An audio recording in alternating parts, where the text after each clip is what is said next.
Bad. Well, let's talk about how you felt like that receivers did tonight, Coach. I thought they did okay. I don't think they were as consistent as we want to be.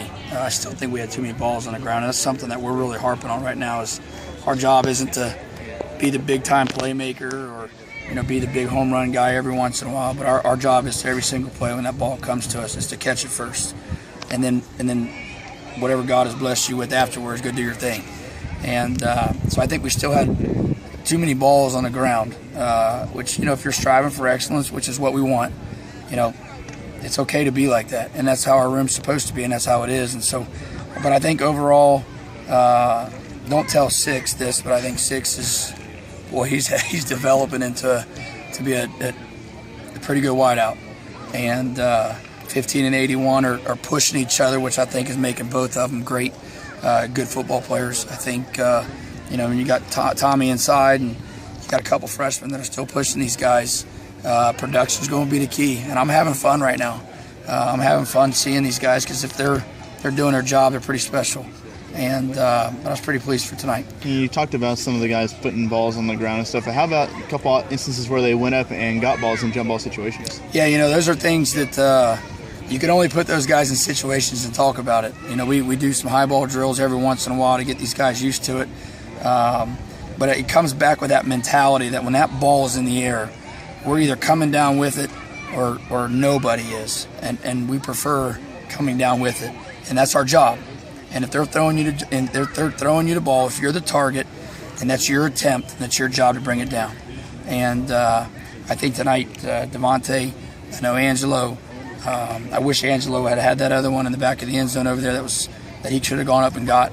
But they did what they were supposed to do. I think the one thing that we try to do this year, I think last year when you come to our practices, every time we made one big play, everybody was on the field like it was some three-ring circus. Like, that's not what we were supposed to do, but only every once in a while. And right now we're trying to make sure we do that every time, and that we don't need to run on the field because that's what's expected. And I think these guys, and that's their mindset, and that's what we're trying to do. And my God, I hope it works out here in a couple weeks. When you've got guys like Angelo and Devontae and Craig that can stretch that defense down the field, how much does that open up Tommy and the tight ends underneath that Cato likes to hit? To be honest with you, I don't know. Because we haven't done it yet. We haven't done it in a real live game. So what that will do if they go out and are consistent and do what we expect them to do and make those plays, obviously you got to think they're not going to be able to bracket Tommy. Then you put a rock in the backfield and what way he runs, you're going to have to put some people in the box. So you're not going to be able to do all three. And it'll be interesting. And the best thing about it, though, is we have a quarterback that will be able to adapt to whatever you're doing to him with his leadership and with his experience to put us in the best situation. And then it's our job, if it's our opportunity, to make that situation happen by making that play. And it was good to see that tonight. You talk about Devontae. This is the year that he really has to step up and understand that he is the guy and he can be the guy. Did he take another step in that direction tonight with his performance? He's taken a step every single day in camp, which has been great to see. Last year it was a great day, then it was like 3 days off, and then it was 2 great days, and then 5 days off. And it was kind of like, wow, this kid could be special. And then it was kind of like, wow, this guy's got a lot of wasted talent. This year, I think he stopped listening to everybody tell him how great he could be, and he's really focused in the weight room in the offseason and the training in the offseason of really just say, hey, I'm going to work for this thing, and I'm going to see what it gives me after I give it everything I have. And it's paid off for him so far. Then it starts giving him confidence as he, and that's what he needed. And but I think he has that confidence, but he's got to stay consistent. I just told him here a little bit ago, congratulations, you had a good practice, but we'll see what you have tomorrow. And that's what we want every single day from you. And so he's got to be the leader. When Shu's gone, someone needs to step up, and it'd be nice to have him coming back and being that leader. And if he wants to go ahead and lead now, then that would be good for us too. How much should it help to get the officials out there with the, DBs have been playing pretty physical the last few weeks? To be honest with you, I think it's been great. If our guys are complaining about getting held during practice, then I'm going to tell you to quit complaining about being held and go win. And so the officials out there didn't really, one way or the other, really affect us.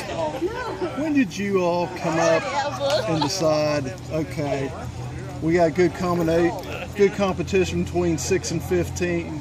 Let's throw 15 across the field and see how they do as a unit. Well, I think one thing was put Angelo on one side and just let him learn, because he's never done anything, learn the offense, which still, when he lines up, I don't know if he's going right when I tell him to go left, but he's becoming more consistent every day. I think when that consistency happened, what happened to Angelo then was kind of that whole energy of the whole aspect of, wow, I mean, this kid can play, happened because he was comfortable. He started becoming comfortable, and he started being that big-time player that, everybody knew he could be, or what he was in high school.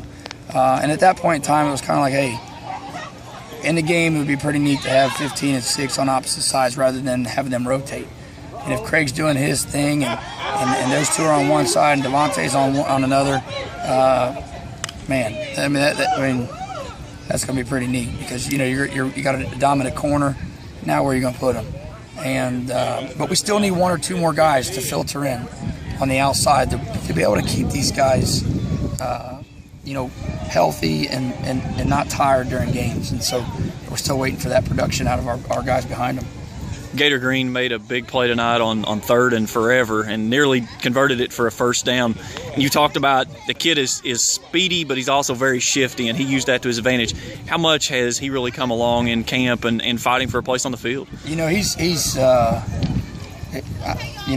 not much to say about him because he never talks, and all you do is yell at him, and he just does what you he's coachable. And so that means he's out here. He doesn't care what he did in high school. He's very, very humble. He just comes to work every day. He learns from the guys. He works after practice. He's very, very alert in meetings. And he just keeps getting better and better and better. And that's what you want out of a freshman. Normally they come in and it's kind of like, hey, I was the big guy in high school, and I still am. And then they hit a wall because you aren't. And he didn't care about all this stuff. And he's producing every day. And besides Shu, I think he's been our most productive receiver in regards to attempts and catches during camp. And we need to find a place for him to be on the field. Thanks, man. All right, thank you.